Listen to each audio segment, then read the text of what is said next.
Hi and welcome back. Now, before you scream, how's poetry going to cure my long COVID? Why aren't you talking about the latest treatment trials? What's going on with BC007? And where are we at with viral persistence? Well, when we've got some papers published out there that the academics and clinicians responsible for are prepared to talk about, then I will of course hunt them down and interview them. But in the meantime, as we all know, one of the hardest things with long COVID isn't the symptoms per se. It's what it does to our lives, our relationships, and our mental health. And anything that can help with that is worth talking about. Hence the subject of today's video. This wonderful collection of poems by Anna Davidson moved me to tears within minutes. I mean, maybe even seconds, to be honest.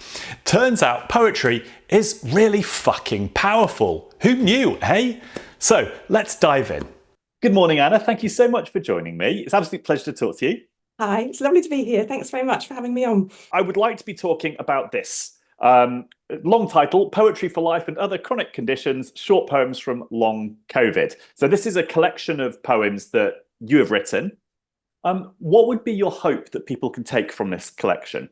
I really love it when people say to me, which they have been saying to me, I feel seen and I feel heard and I feel such relief that somebody else gets what I'm going through. And also I feel a connection. And I know for me that sharing poetry has kind of made me feel, part of a collective effort to get well and a collective community of kind of understanding and empathy. And that's really been massive for me in terms of getting better.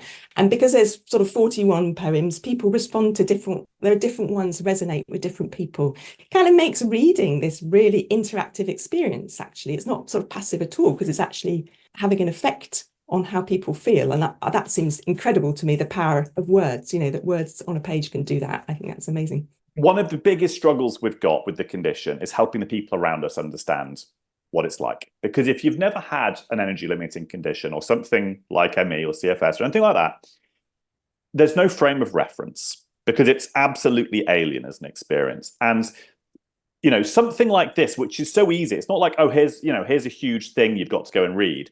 That people might get it in just 1, 2, or 3 poems, right? That just might unlock the door to helping them understand what you're going through and help basically perhaps be a better supportive presence around you. Because I know that that's one of the hardest things in this experience is actually managing those social networks, those family networks and everything else.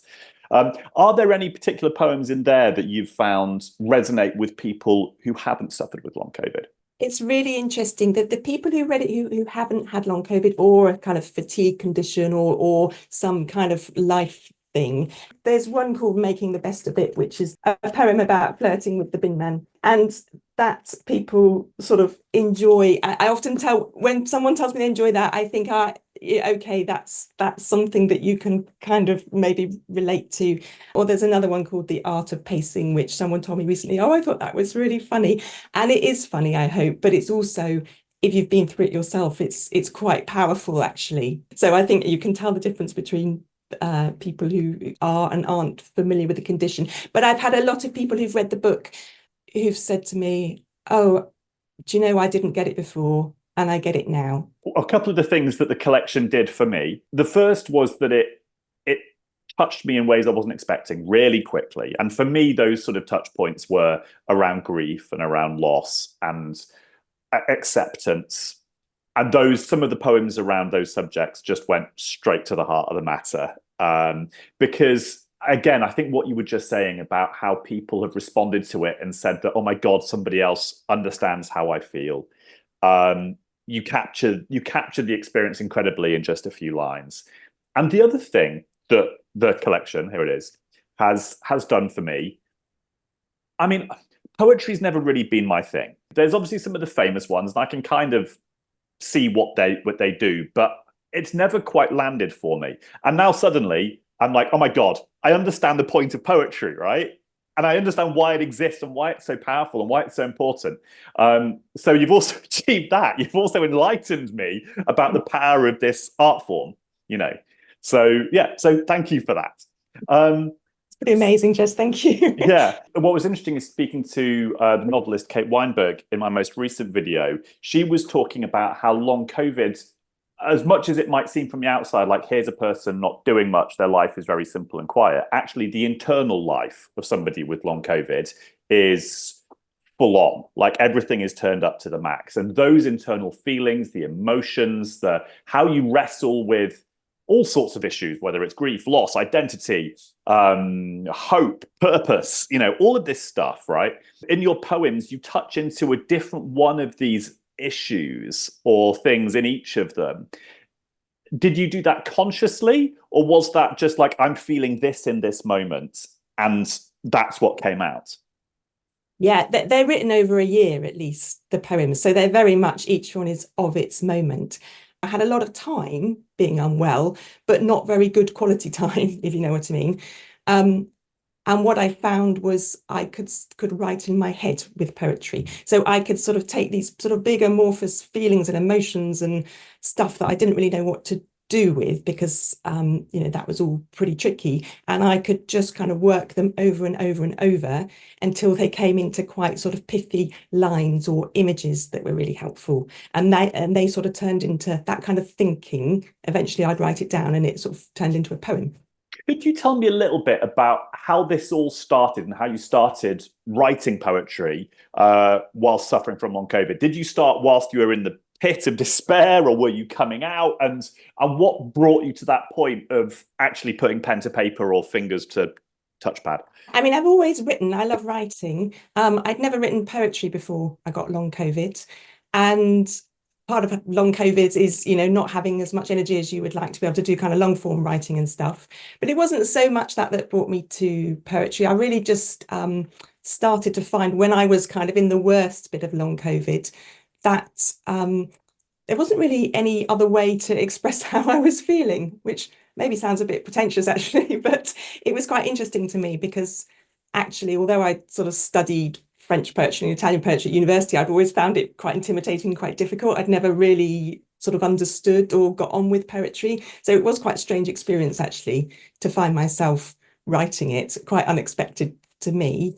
But I do think there's something about the form of the poem and everything that just kind of works really well when you have to sort of take a step back from your life in some way. I must have been at the end of sort of autumn of 2022. I really didn't know what I was going to do in 2023. So actually I made an Instagram account, which is not my thing at all, social media, sharing my feelings publicly, that was all quite scary for me. But I made this Instagram account called Monday is Poetry, to give myself a Monday deadline, actually, to give sort of a shape to my week. And because I was doing this writing to kind of, I don't know, just have a little bit of sort of purpose. And I still do, post a poem every Monday, all really different, some really joyous, some really kind of grappling with the big stuff, the kind of grief and the loss, but all just sort of over the course of a year. And then when I put a collection together at the end of last year, and I sort of just picked a sort of narrative, if you like, because I'm so much better now. It did sort of go from sort of loss through to recovery, which was lovely. That was like creatively and in life terms a really amazing thing to be able to do. Finally, I was wondering if you could read us one of the poems from the book. Yeah, I'd love to. It's a short and simple one, but I like it. It's called Today. Today, I'm going to lie on my back in the sunshine and tilt my head to make all my worries tumble out of my left ear onto the ground, where they'll soak into the earth, so that when I stand up, I feel light and free. That's awesome. Thank you. And if people have enjoyed this or want more, you're still doing more poems every Monday on your Instagram account. Is that correct? That's right. Yeah. So there's more. There's a live sequel unfolding as we. Yeah, I archive ones that I think haven't been very successful, but I keep quite a lot of them up there that I like. Yeah, okay, yes. Perfect. So I'll put the link to your Instagram account in the description as well.